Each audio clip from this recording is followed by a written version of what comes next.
Hello, I'm Riaz Dhai, Managing Director of Sachet Manufacturers, and today I will be discussing a very important point on how you can keep your business cash positive during these difficult times. There is a saying that in tough times, cash is always king.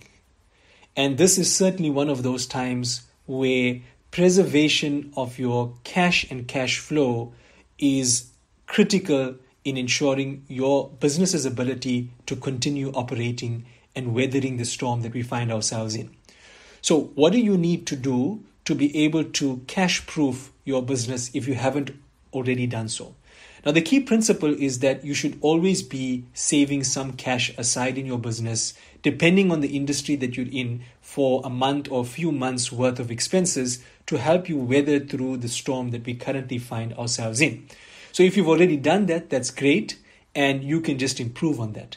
But many of us might be in a position where we haven't been able to do that because our business has been living on a hand-to-mouth basis, and we now find ourselves in a situation whereby the crunch has really come to the fore.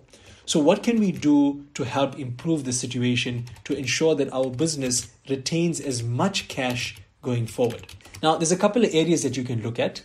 Reducing non-essential costs, focusing on your debt collection process, prolonging your payables where possible, making sure that you are talking to your creditors and your financiers and your banks to make sure that you have the best amount of relief available to you. So if we explore some of these things, non-essential costs, you need to look at your business and identify people and expenses within your business that you could potentially do without.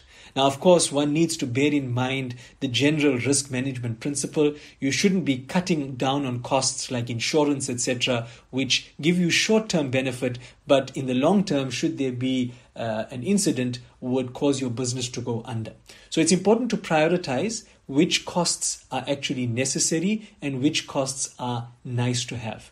If you're in a business that is not cash-based, so you do sell goods on credit, you need to make sure that you focus on your debt collection process and try and ensure that you are collecting cash as much as possible. At the same time, you need to bear in mind that your customers are probably also going to be experiencing this type of challenge, and cash flow is also going to be a challenge for them. The important part, though, is let's make sure that you communicate early with your customers. Perhaps you might want to offer some incentives to pay early, and you might offer a discount now, but at least that gives you cash in your hand, which is most valuable in the situation.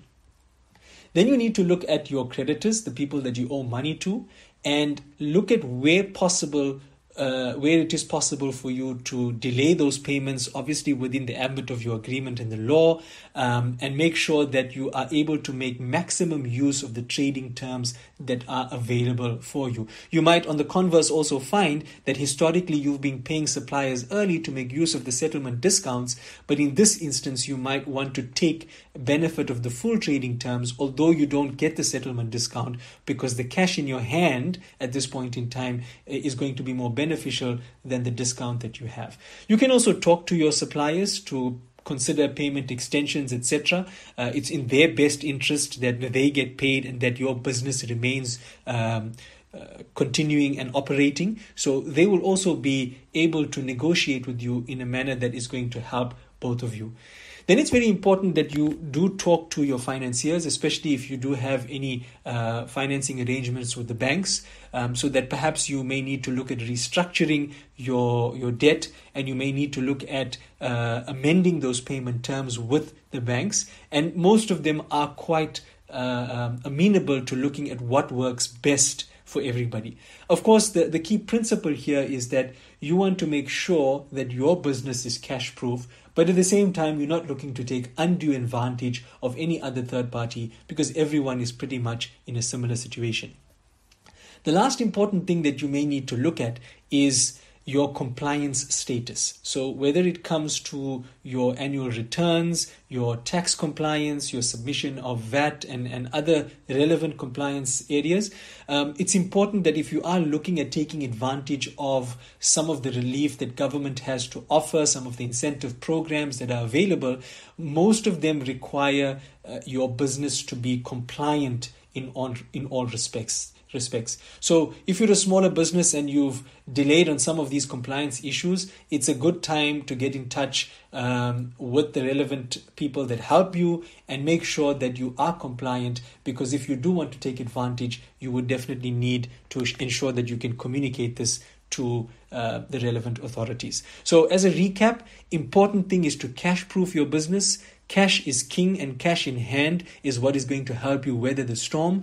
To do this, you may need to look at cutting non-essential costs. You may need to focus on your debt collection process and perhaps look at bringing in cash quicker rather than slower.